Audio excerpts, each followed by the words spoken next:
We don't compete with other resort companies or other hospitality companies. We're competing with everything that you spend your recreational time and discretionary dollars on. And so our competitive set is anything and everything. And so we know that coming in, especially post-COVID, which I'm sure we'll get into, their expectations are just really, really high. And they come to Vegas for a very, very specific reason. And so our ability to deliver on that is paramount. This is Brand Story, a podcast celebrating the stories of real people who are making an impact on brands, business, and the world around them. Welcome to Brand Story. My name is Steve Gilman, and our guest today is Sarah Moore. Sarah is Senior Vice President of Marketing at MGM Resorts International. She has extensive experience in the hospitality industry, working with the MGM in many different forms over 14 years. She's also held positions with the Venetian, the Cosmopolitan in Las Vegas, and is a member of the National Association of Professional Women. Hi, Sarah. Thanks for being on the podcast today. Hi, Steve. Thank you so much. Happy to be here. Yeah, I'm thrilled to have you here today because I'm a huge MGM Resorts International fan. I'm a huge Bellagio fan. I'm a huge Las Vegas fan. So you made my day by agreeing to be on the podcast. Wonderful. It's hard to not be a fan, right? Yeah, it really is. I mean, it's not the hardest thing to be enthusiastic about. It's such an exciting place. It's not the hardest thing to market either. No, I bet. Yeah, I bet it's just an absolute pleasure to market. It is fun. There is no loss of storytelling, no loss of content. There's always something fun to talk about, and people just get really excited to buy it. So it's a fun gig. I bet it is. People are very passionate about the brand and about the individual hotels and properties, and you've got all these tribes that like one place over another. And yep. I bet it's really fun to have such an engaged community. It is. Also complex. Yeah, very complex. Yeah, I was going to ask you about that. So I'll ask you a little bit more about the complexity because I can't imagine. But what drew you to the marketing field in the first place? Yeah, so I went to school for marketing. It was something that I was always just drawn to, this idea of like how these big brands can actually drive consumer behavior and kind of the psychology of it. It's one of the reasons I actually studied psychology in school as well, because it is very psychological. And I thought I wanted to do special events, quite honestly. Like I thought I wanted to throw big events. And so what better destination to do that in Las Vegas. So that's why I was always drawn to Las Vegas. I'm also a huge Frank Sinatra fan. And so the whole like Rat Pack era was probably the second driver of me to head to Las Vegas. But quickly realized there's more than special events. And so stepped out into a bit more of a broad marketing role. And I just absolutely fell in love with hospitality specifically, and how our entire existence is just to make people happy and entertain them and give them those escapes. Well, I'll tell you, you guys do an absolutely amazing job of that, probably the best in the world. And I've traveled an awful lot, and I am a huge fan. One of the reasons I'm a fan is that I worked extensively in the hospitality industry and, paid for all my own college back in the day and worked in very formal dining at the Congressional Country Club in Washington, D.C. and all this kind of thing. So when there's really, really good service and attention to detail, I always notice it. So I think one of the reasons I'm such a fan of what you all do is that I see the detail when I'm there, and I know how hard it is to get to that point. So I applaud you and your team and all the people who are in customer service because you all are very consistent. Thank you. It's a blessing and a curse, quite honestly, for me personally, because service is everything to us, and our ability to deliver those experiences at scale, but still retain that attention to detail. And look, that looks different in each one of our brands. But I will tell you, when I travel, my barometer is so much higher because it is something that is foundational to who we are at MGM Resorts and delivering on that incredible service. Yeah, it makes you kind of a attention to detail, picky customer at other places. Yeah, it's tough. It is. I've had some of the most graceful service at your properties and some of the most really amazing small things. So like small attentions to detail that I don't think anyone else would do. I've been lucky enough to stay at Bellagio several times, and one of the people there would always make sure I had a type of apple that I like an organic apples in my room, which is just ridiculous attention to detail. So, I know why it's a pleasure to market because everyone's working so hard and and putting so much energy into it. I'm also a huge Frank Sinatra fan, so that's good. Glad to meet another one. Yeah, the history of Frank Sinatra in the city of Las Vegas and what he actually did from a civil rights standpoint is absolutely fascinating. So if you're not familiar with it, you should look it up. I'll have to look into that a little more. I think I've become, over the years, sort of a Vegaphile in that I love the city. It's not just the strip for me. I love downtown, Summerlin, all those different areas. It's actually like what surprised me is how small of a community it can feel like. Very small. It's one of the things I always say about when people ask me, "How do you live in Las Vegas? Do you live on the Strip? Do you go to the Strip every day?" No, not at all, unless I have to for work. But the community itself is really small and incredibly tight knit, and the food scene off Strip is pretty spectacular. It's insane. Yeah. Yeah, I mean the just from flock and fowl to Yes. God, partage, all those. Yep. There's so many off strip, and a lot of people that come to the city don't know it. It's a really thriving dining scene and cultural. It's an incredible cultural scene. I've been lucky enough to go to Life is Beautiful several times, and that's an amazing thing. It is. Born here in Vegas. Yeah, and embraced by the downtown, and really has helped the downtown grow. So that's an amazing place. So what does your day to day look like? I can't imagine with the amount of properties you have and trying to keep the brand messaging consistent. What does it look like for you?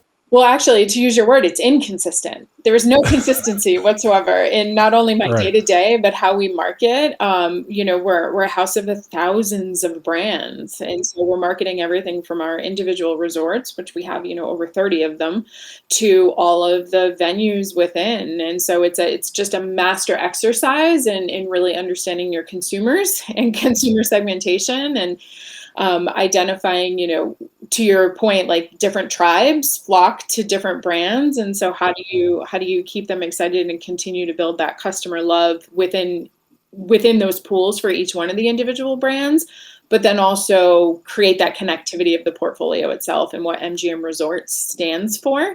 It's a challenge for us. Not everybody still to this day understands the 30 different plus brands that are within our portfolio. So and then, layer on a pandemic to boot, and Good times. it's complexity to the nth degree for sure. Yeah, that's for sure. I mean, each one of your 30 plus properties all have a unique personality.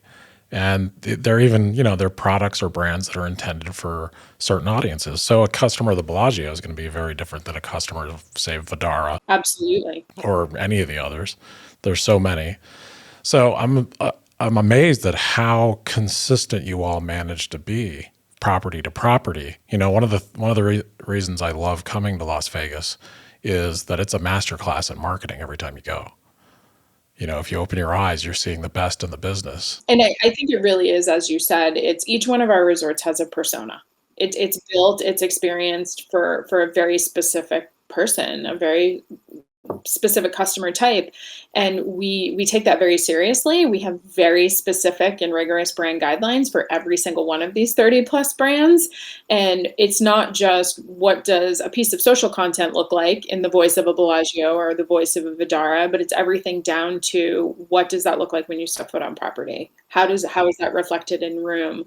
It's about the entire customer journey and staying true to that individual brand persona, because we're a company of M&A, and all of these brands lived even before MGM Resorts and its current design lived. And so how do we retain that equity? But what's interesting is every single one of those brands and how they're designed, they do all ladder up to the corporate brand, which is MGM Resorts. And MGM Resorts really stands for, entertainment. And we believe that entertainment is a fundamental human need. We believe that it's as important as water, shelter, clothing, food. And so how you're entertained, though, looks very differently, because entertainment isn't just traditionally, performances on stage, it's a really good meal, it's a spa treatment, it's, laying in your room and ordering room service. That's entertainment. That's entertainment for me, quite personally. It is. Um, Yeah, I think that's entertainment for a lot of people. yeah. So how that entertainment, really is delivered within the parameters of each one of those brands, that's really how we focus on kind of our brand marketing strategy. Yeah, that's fascinating because the level of detail that it goes down to. I don't know how intentional. I'm assuming very intentional. But if you, for instance, we've used the Bellagio and Vidar as an example. They have a different smell even. They do. At Bellagio, you get the fresh flowers of the atrium when you walk in, but Vidara has this very like distinct smell when you walk in, and it's very spa-like, very refreshing, Yeah, it very has light. notes of vanilla Yes, it and does. lotus flower, and Yep. it's a very real thing. Each one of our brand guidelines actually includes a very specific, distinct smell that we design custom for each one of our resorts. And what's really fascinating, I love that you picked up on that, is we don't change that ever. And we have had situations where we've changed it for one reason or another, but if you walk into Aria or you walk into Vidara, we are actually, pumping out the brand scent for you to, again, capture all those senses. Yeah. So I'm a committed brand nerd and marketing nerd. So one of my favorite things to do, and this sounds everyone goes to Las Vegas for a different reason. For me, a lot of it is that I've been studying the marketing in Las Vegas for years and years and appreciating it, and just it is actually a master class. So if you take a little time and put on your marketing hat and walk property to property, there's an emotional feeling you get when you walk into Vidara versus Bellagio versus Aria. I couldn't have wrote this script for you any better. Thank you. You're Share welcome, this but with you my did it. incredible team. Yeah, well, compliments to them because somebody's out there noticing. Yeah. And I know a lot of times things like that does at that level of detail. People experience it, but they don't acknowledge it. And to me, it's a form of artistry. It's storytelling. And I really appreciate the level of detail that you go to because it does actually matter and it pays off. Thank you, and I appreciate that. And it is very intentional, and even to the point of how our marketing team, quite honestly, is structured. We don't just have a marketing team sitting in corporate, kind of pulling all the strings. We have marketing directors of marketing that live at the property, and that's their job. Their job is to live, breathe that brand and ensure that it is intentional across kind of all aspects of the experience. So we're designed that way. Yeah, that structure, I imagined, I didn't know that was the structure, but I had hoped it was, and I imagined it was because I didn't know how else you'd manage it. Right. How do you manage these very individual intentional experiences and kind of brand experiences? Yeah, because each property has a distinct brand personality, and you express it in everything from the way you're greeted. One property's a little more casual, one property's a little more formal. The smell, the service, what that's said to you, everything. So, I've talking to a lot of other marketers, and I work in the financial industry and I work in the healthcare industry, and I think your all's job in the hospitality industry because of the amount of touch points and where people come in with their expectations. Right. It's a little like the NFL of marketing. I appreciate that. Thank you. You're welcome. I think what you said is so important around their expectations. They don't have to spend their money with us. They have to spend money on, in the financial industry or the healthcare industry, like they have to. They don't have to spend their money with us. And we don't compete with we say this all the time, we don't compete with other resort companies or other hospitality companies. Entertainment has grown. So we're competing with, live streaming services.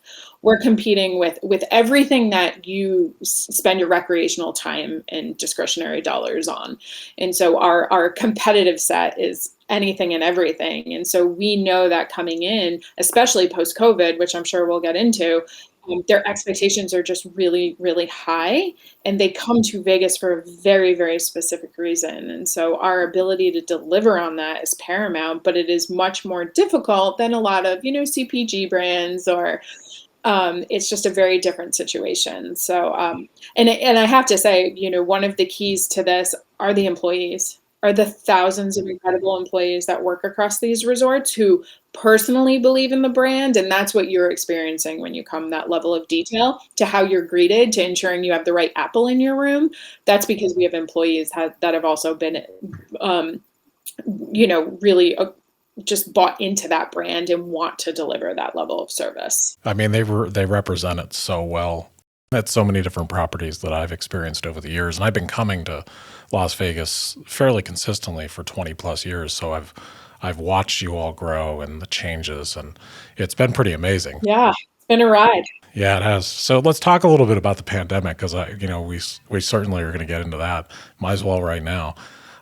That challenge for you all to go from 100 miles an hour to zero almost overnight, where the streets were empty and the entrances were boarded. Can you tell me a little bit about that? Because I think that's one of the most extreme shutdowns, just because of the type of business you were in, that I've ever seen. Yeah, it's pretty unbelievable. To just say it clearly, we don't have locks on our doors.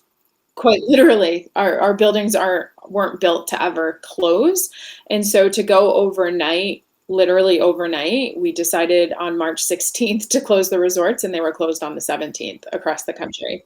And figuring out how we're going to lock the doors. How are we going to keep people out? Because it's a 24/7 thing. It was unbelievable, but I think what it really did for us is it forced us, as many companies did, to completely reimagine how we engage our customers. Because when you deliver a brick and mortar experience and all of a sudden your doors are locked and you have no idea, I know we laugh about, we all thought it was going to last 3 weeks, right? Um, but to as the days go on, realize, what are we going to do here? And so it was something that I really don't want to go through again, but I'm really, really proud and grateful for the opportunity to bring our teams together and do just that, reimagine how we engage our customers. And if there's one thing we do have, is we have an incredible network of friends, what we call friends of MGM. So whether it's chefs or performers or stars or who also were locked in their homes and wanted to engage our customers just as much. And so we very quickly, stood up an entire program around what we called Together at Home. And we delivered those experiences in a very, very different way and into the living rooms and computers of our customers. And I will tell you, it paid off tenfold, by engagement metrics, and we saw that, just as you, like, MGM holds a place in people's hearts, and we were able to really retain that. And then when we opened the doors, they all came back. So it was pretty remarkable. Yeah, and you all won an award, for the very prestigious award for that Together at Home campaign, didn't you? We did. We were highly recognized across a lot of different platforms around Together at Home, because we had our master mixologists waiting cocktails in their living room. They're doing what we called pantry tastings. Our chefs would go into the pantry and pull stuff out that they thought our guests had at home and whip up a meal. Or we had, Shin Lim doing magic, or we did Wednesday night DJ sets from our DJs on the record and Hakkasan. And it was incredible the way everyone came together. Yeah, I saw several of the DJ sets from On the Record, and Yeah. the chef demonstrations and the mixology. And being a marketer myself, a brand marketer for so long, and being such a fan, I was so just absolutely proud of what you all did, because it was such a wonderful way to engage authentically. It wasn't a sell thing. It wasn't a, here, when you come back, you get this. Yeah, no, there's no promotion to it. It was just, let's keep a pulse on our customers. Yeah. And also, let's give them a little of what we do for them. Yeah, we deliver entertainment. Yeah. How are we going to do that? Because just because we're all locked in our houses, you still need it. Probably more than ever. Probably more than ever. So, I watched a good deal of that, and it was quite a relief, and I really enjoyed it. And then, so do you think when customers were able to come back, that they had higher expectations because they're coming for an experience, but they're also almost coming with a sense of nostalgia? Yes. So one thing we learned very quickly, first of all, not all the customers came back. It was a bit of a phased approach, as the older generations were just much more cautious, and so it was a bit of a phased approach on who came back. But those core MGM customers, they were at the door as soon as we opened. I In general, yes, the expectations of our customers, and you can see this across the entire hospitality industry, changed immensely. Because it was almost as though we're risking our time. We're risking, there's still this undertone of risk, and we're risking it to come and see you. So, the expectations of what they got out of the experience was more. And then if you drill down to the individual property brands, it manifested in different ways as well. Like the Bellagio customer, it was very much about, this concept of more, and not more like I want more value or I want more discounts or anything of that nature. It's just, if I'm going to take the time after all of this and come to Bellagio, I need to be enriched on a deeper level. And it was this concept that we saw in because we were constantly doing consumer research and consumer insight studies throughout this whole process, because we needed to ensure that at no point, we saw a lot of brands do it badly, Yeah. unfortunately.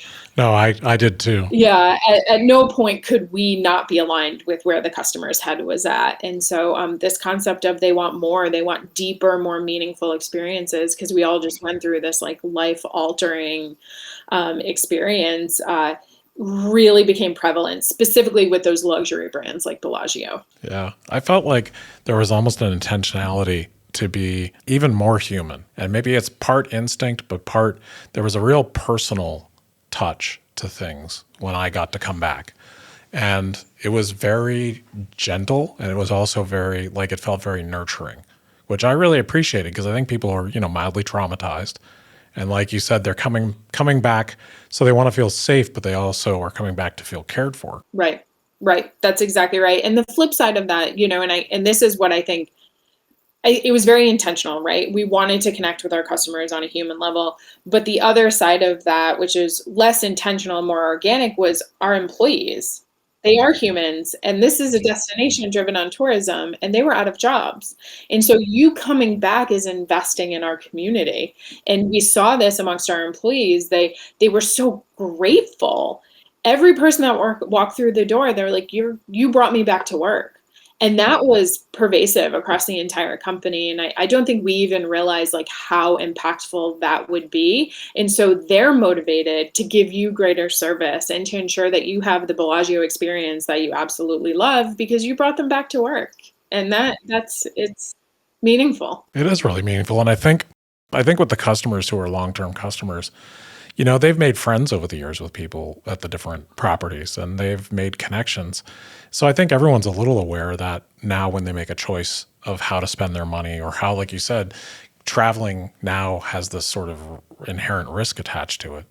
So, if you're going to go to a property, you're also doing it as an act of caring about either that brand, if you're connected enough to it, or the people that work at the brand, which is kind of the same thing. Yep, exactly. I was very surprised by how real it felt, and how the connection between people felt even stronger. Yes, absolutely. Because to use your words, it was a human connection. Yeah. We kind of transcended from just this entertainment driven like recreational experience to like you're now connecting with everybody on a human level. I think we feel it when coming out of, in the summer of 2020, when we probably started going back to grocery stores, like you just felt this innate, like we all just went to battle together. Yeah. And I was like, I never really valued how much I love this Whole Foods. Yes, exactly. Like I love you guys. Yeah. I'm so happy to be in here. Yes. Yeah. It really does give you, a perspective on travel and a perspective on experiences that I think sometimes, I know in your line of work, it's all about the consumer. It's all about the customer. But a lot of times customers lose their perspective, because I worked in service forever. And, they lose their perspective that the person helping them is a human being with their own problems and cares and worries. I think it instilled a level of empathy across the board that wasn't always innate, or, didn't surface in the way that it does now. Yeah. I hope it stays. That's what I'm hoping. Me too. Yeah. We could all be a bit more empathetic. Yeah, we could. We could all help each other a little more with that, I think. So what advice would you give to somebody that's thinking, because you've been in hospitality for a long time, and looking at your career, you've really come such a long way. I mean, you have a very difficult job. So what advice would you give to someone who's looking to get into this line of work, into marketing, and especially into the hospitality industry? I think, and I've shared this with kind of graduates and those looking to get into marketing specifically, but then marketing within the hospitality industry. I think it's really about managing your expectations.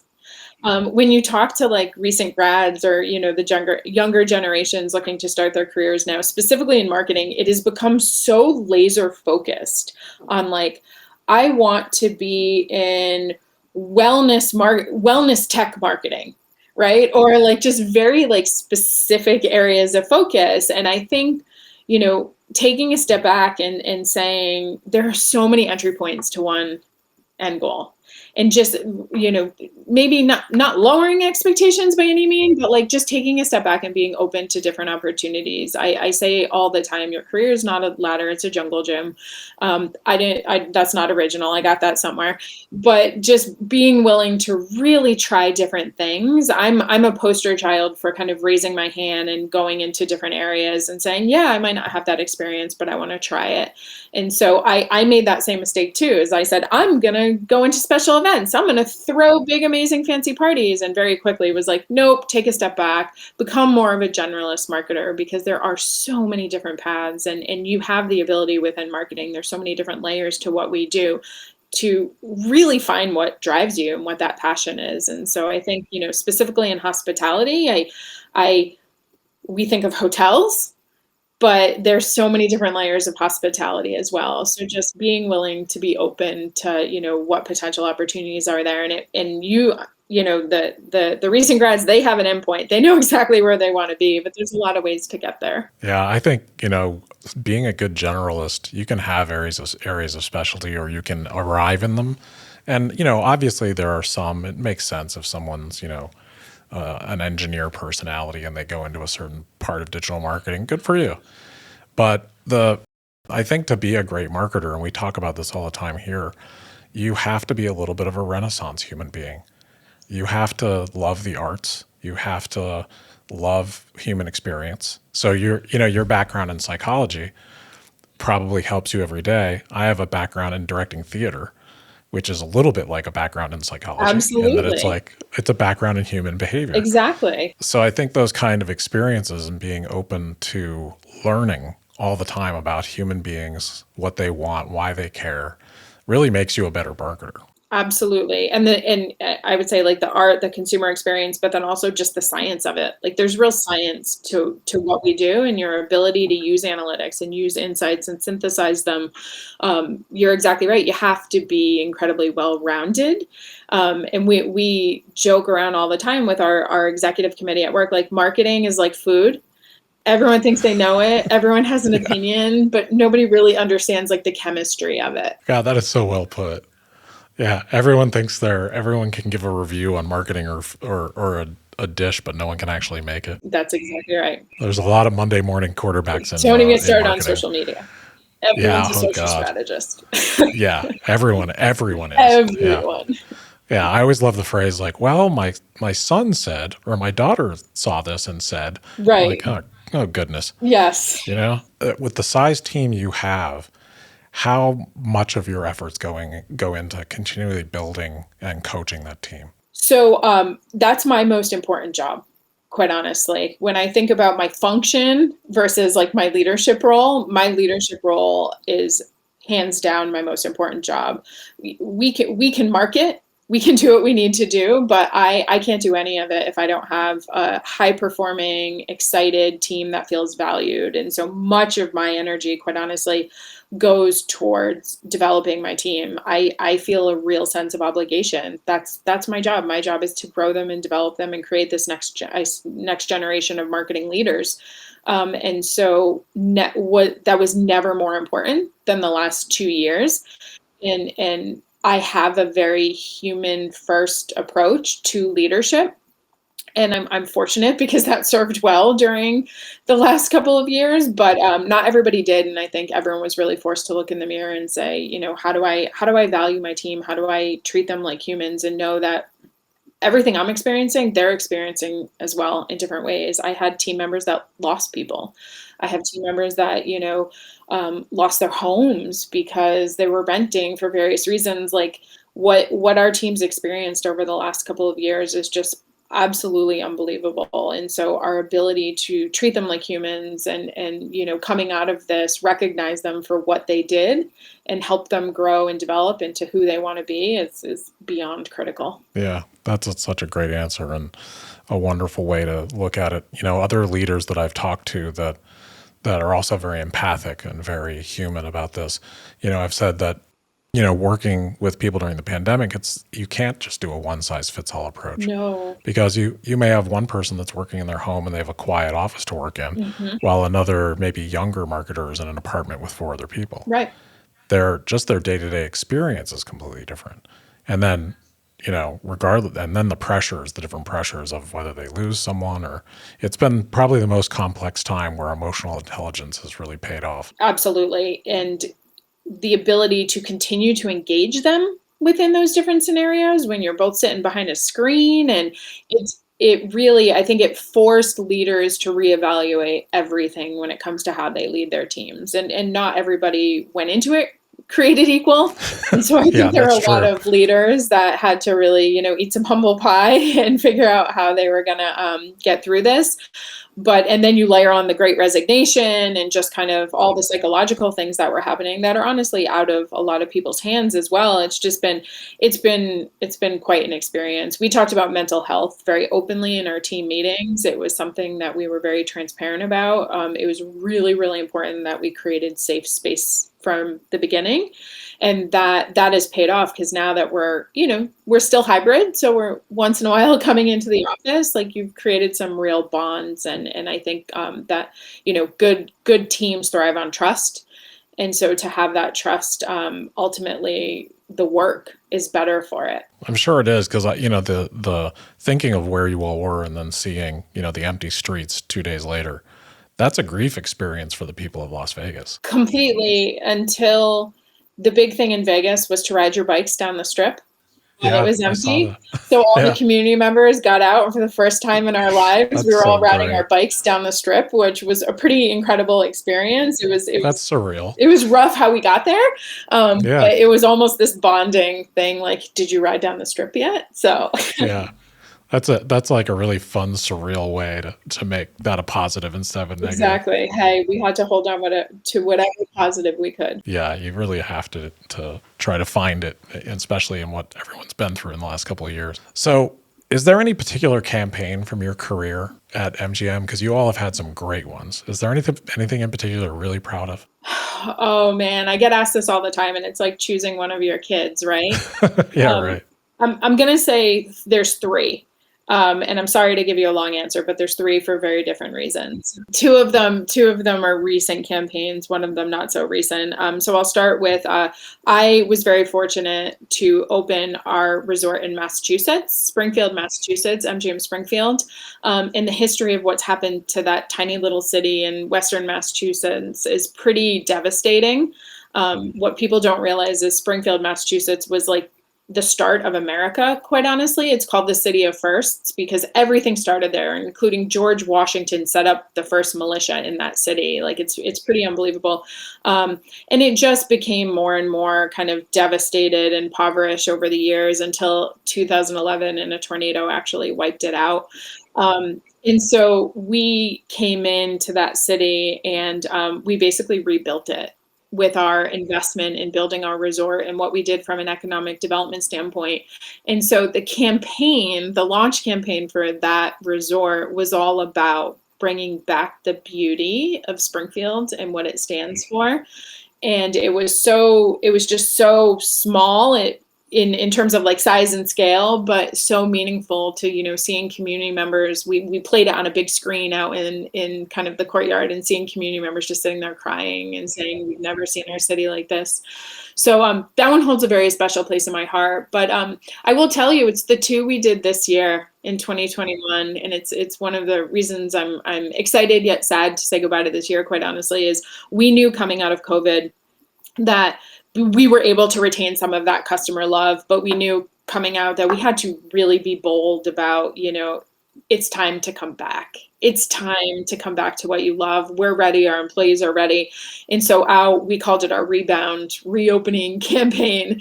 But it was our It's Time campaign. And it was really us just saying, like, we're here for you. Come back. We're ready.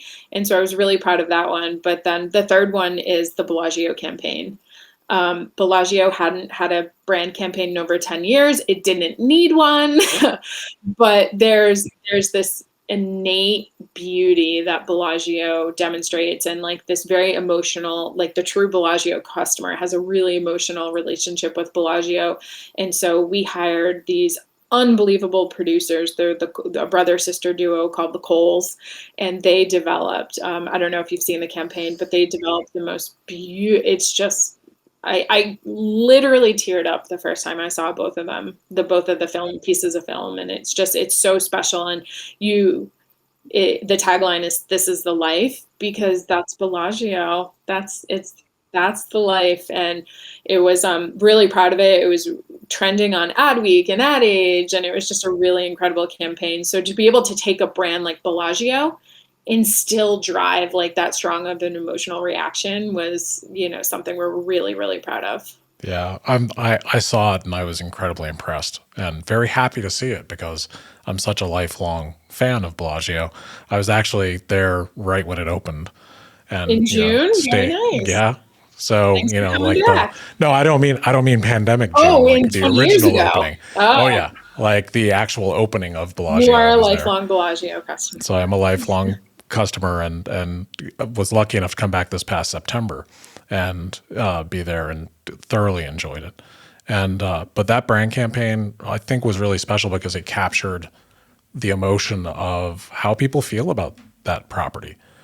And with competitors that you have, whether that be the Wynn or another property, Plaza, whatever it is, none of them, in my opinion, have that emotional feeling, that feeling of nostalgia, that feeling of like, there's just something special about it. I think it's one of the last grand hotels that'll ever be built. Yeah, I couldn't agree more. And so when you think about it, with your brand marketing hat on, how do you appropriately capture that? It's super risky because if you do it wrong, oof, Whew, it high stakes. high stakes. But if you're able to do it right, and so when we first saw those spots, literal tears, because we were like, we did it right. We captured the Bellagio everyone knows and loves. So really, really proud of that campaign. When I saw him for the first time, I got a little choked up too. Aw, So it was thank happy you to for see you guys admitting back. that. Yeah, no, I did because it was very, very sentimental for me. Yeah. Because I have a lot of friends that work there, and I have friends that used to work there and still love the place. And, so it was really good to see because, if you love a brand, if you're really actually connected with a brand, you're rooting for it just like a friend. Absolutely. So I also think it was brilliant that you all led with that at that time, because you could have done a very general message. You could have gone with something that tried to feature all your choices. You could have gone with a lot of things. But so what made you make that decision? We had to get back to basics. We had to get back to basics and say, what do we stand for, and what really drives our love? And we know Bellagio specifically, like it drives a lot of love for the portfolio. It might be an entry point for some people, and they ultimately end up an Aria customer or an MGM Grand customer. But we know that Bellagio brings a lot of people into the family, and that's what we're obviously most recognized for. It's our highest equitable brand, but we knew going out with Bellagio was important. Yeah. Well, bravo, because you guys nailed it. You really did. So let's do like a really fast, and I know this is like picking children. This will be impossible for you, but just to convert, this is going to be really fast, but a fast like speed round about some of the food at the Bellagio. Okay. So you're going out for lunch. Is it noodles or Sedell's for you? It's noodles.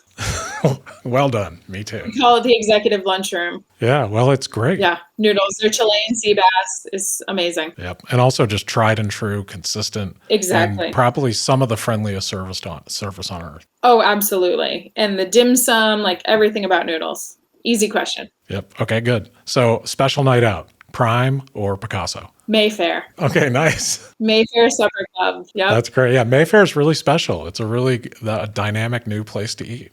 Mayfair is fantastic. And as we said, as I talked about, like finding those enriching experiences that give you more. Mayfair is one of those because it's surprising. It's a surprising experience. Yeah. So how happy were you? And did you play a role in having Mayfair come to Bellagio? Yes. So it was actually concepted by our former head of nightlife, and it was his kind of baby, and we all rallied around it. And it was just, it's so special, and it's such a great addition to the Bellagio portfolio. Yeah, it's a very dynamic space. We'll put a link to it on the. We do a landing page for each guest. For anyone that doesn't know about Mayfair, if you're ever in Las Vegas, you absolutely have to go and check it out. It is the ultimate dinner experience. It's not just eating; it's theater. Yes, it is. It absolutely is. So one last Bellagio question: what's your favorite feature? What's your favorite attraction? Oh, it's gonna sound so corny, and I'm sorry, but it's most certainly the conservatory. I have to tell you, every time I go to that property, which is often, I have to walk through the conservatory. You have to see, and it's always awe-inspiring, and seeing how the different installations change. But one of my favorite things to do is just sit there and watch the people. Like, to see it so many people are seeing it for the first time, and to kind of see it through their eyes over and over and over and again, it's really special. Yeah, it never gets old. People Never are so does. amazed Never by gets it. old. And it's one of the most rare places because the flowers are real. The smell is just captivating. So I get stuck in there a lot whenever I'm there. I usually end up just kind of wandering aimlessly through there over and over again. So I agree. Between that and the fountains, it's a really hard choice, but I'm with Yeah, you the on that. fountains are just institutional. Yeah, just iconic. Yeah. There's nothing like those, and there probably never will be. Nope. How have you mentioned prioritizing mental health with your team? And I think that's really important. How have you done that? Are there any particular activities or particular things you've done as a leader? I think first and foremost is not making it taboo, is opening up the conversation. And, again, I reference like creating safe spaces. There was, when it started to really become like, okay, this is something we really need to pay attention to because teams are struggling in different ways. We would have our virtual team meetings, and it was, guys, we know this isn't easy. And know that if you need to talk to someone, and just by saying that verbally and having someone hear that, I think so first and foremost, it wasn't really this big kind of scientific strategy. It was just opening up the conversation and introducing it in a way that felt safe and natural. And then you have team members chiming in and saying, yeah, I'm struggling right now, and here's what I'm doing. And then another one felt safe to kind of say the same thing. And just first and foremost, just opening up the conversation, but then subsequently also focusing on them taking breaks. I force it on my team. I would do spot days where I would say, you're not working tomorrow. Don't log in. Like, I know things have been, because you got to think, we never turned off. We've been grinding since March 2020. We never turned off. The doors closed, but we don't stop working. We're not in service or operations. And so it's been a grind, and that takes a mental toll. And so finding those times to say, team, we're going to pick this up. You log off for 48 hours, and being very, very intentional about doing that across the entire team. At the same time, you create a real forum for them to speak their minds. I think that was what was successful about us, and really, elevating the idea of mental health and a focus on mental well-being. That's great. I mean, I think there are just times you have to like intervene and let people know they really need to take a break. And that being able to pay attention to that, I hope you also are doing that for yourself, because leaders sometimes don't. Do as I say, not as I do. Yeah, it's But hard. trying, yes. And Yeah. that, I think everybody had to take a step back and say, I need to focus on myself as well. Yeah, the Patricia Corsi, who I interviewed recently, said she has a way of looking at it of put your oxygen mask on first. Yes. Yes. So that you can take care of other people. And I always thought that was a really great way to put it. What do you think for people who you live in a really cool place, overall, but I know everyone that doesn't live there, always pictures just the Strip, and it's so much more than that. But what's the best thing and what's the worst thing about living and working in Las Vegas? Oh, the worst thing is the traffic. The traffic is pretty unbelievable, and it's a, million, it's just growing. people are just moving here because the city does offer so many benefits, but the traffic is pretty horrendous. And it's a city where it's easy to get to. You can drive the whole thing end to end in about 40 minutes. Now it's an hour and a half. And so that's the worst thing. I really hate traffic. I'm sorry. um, the best thing is we're really outdoorsy. We love to hike, we love to kayak, we like to do a lot of that. And so you can be on the ski slope in 30 minutes, you can be up in Utah in a couple hours. The access to California, to Arizona, anything you want to do from an outdoor standpoint, you're right there. Yeah, it's a great home base for that. I don't think a lot of people know that about the city. People don't realize the hiking, unbelievable here. So they don't look at it as an outdoor area or outdoor recreational area, but there's so much to do, and so we partake a lot. People that live there really take advantage of it. Yes. So good for you. What do you think is for all the people who love coming there? What do you think is the best kept secret of some place to either eat or go, an experience to have? I think, again, the outdoor scene and your ability to, be eating dinner at Prime and then the next morning hiking at Mount Charleston. But I think it's something we referenced before is the off-strip dining. It's unbelievable. People don't realize all these strip chefs, they eventually go off strip and they open these amazing little kind of boutique style restaurants that you'll have the best meal of your life. The best Thai I've ever had is this incredible little spot in Las Vegas, which is actually getting some more notoriety. And I have a love-hate relationship with that. Yeah, but the downtown scene, like people don't realize like Vegas has what we call downtown, like the strip is not downtown. So the downtown scene is really unbelievable. And in the arts district and the restaurant offerings, it's amazing. Yeah, the arts district has really exploded. I see your dog has joined us and I'm glad. I'm sorry. No, don't be sorry. I love when people's dogs join the podcast. Yeah, she's making herself known. What's her name? Her name is Violet. Hi, Violet. Thank you for being on the podcast. Yeah, we she's appreciate a cane corso mix, and that's great. She has a strong voice. So we're huge dog people. We have dogs in the office, and good. I have a Weimaraner running around here too. Do you really? Yeah. I love that she. We had one. We interviewed Pat Craig, who's the executive director for the Wild Animal Rescue in Colorado. And the entire time his bulldog was snoring so loud, but we didn't want to wake him up, but you could hear it kind of going up and down during his interview. It's great. Fun fact, if you look at Vidara and all of their marketing and you see a Weimaraner, that's my Weimaraner. Is that why you're Weimaraner? Yeah, he's a Vidara dog. That is so cool. Yeah. I was going to ask because I've seen the Weimaraner in the Vidara. That's mine. Yeah. That's so cool. Yep. Yeah, that's a pet-friendly hotel, which people probably don't know too. I just have a couple more questions for you, and they're pretty fast speed round questions. So if you weren't a marketer, what would you be doing? Pastry chef. Really? Mm-hmm. I love to bake, and I always said if I wasn't a marketer, I would have gone to culinary school. How about that? There's a lot out of marketers, and especially out of marketing executives, CMOs. I get chef or some type of food creative over and over again. Yeah, it's that creative kind of translation, I guess. But yeah, I would have gone to culinary school. Yeah, and you're also kind of doing that. You're just using marketing ingredients and putting them all together. Exactly. The ingredients are different. Yeah, that's pretty cool. So, and if you could give your younger self any advice, now that where you are now, what would you tell yourself back then? Just, have confidence in yourself and trust your vision more. I think, my 20s were about really second guessing a lot of what I did. And I think just having more confidence in yourself and if you're passionate about something, then most likely you'll be good at it. Well, that's great advice. I think that's great advice for young people and people just starting out in this business. Raise your hand, speak up. Raise your hand, speak up, ask questions. Don't be afraid to throw your hat in for something that doesn't feel right or doesn't seem intuitive. So is there anything exciting coming up for you soon or the brand? Anything that you can tell us? Oh, there's so much. I can't tell you too many details about it, but we're doing some really, really big stuff in 22.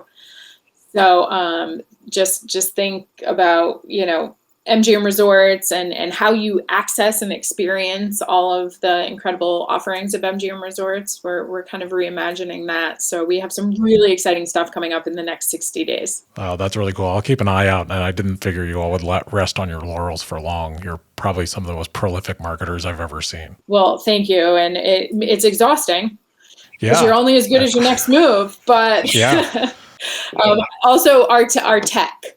We have a huge focus on our tech. Oh, really? Yeah, how we're really digitizing the customer experience and how we, put the power in the palm of your hand, for lack of a better saying. And so big focus on tech. So you're going to see some really exciting stuff coming up. Yeah, you all did a wonderful job on. I know the sports betting thing is a whole new thing. You all did a wonderful job on MGM and all the work that went into promoting that. Thank you. Yeah, that MGM is, woof, it's blown up. Yeah, you all are doing great. So, thank you so much for all you do and the brands that you work for. And I can't tell you how much of a joy this was for me to get to talk to you, because I've been someone who's been visiting and admiring your work over and over again. Our work, my team's work. Yeah, your work. Yeah, your work, plural. And so please compliment your team.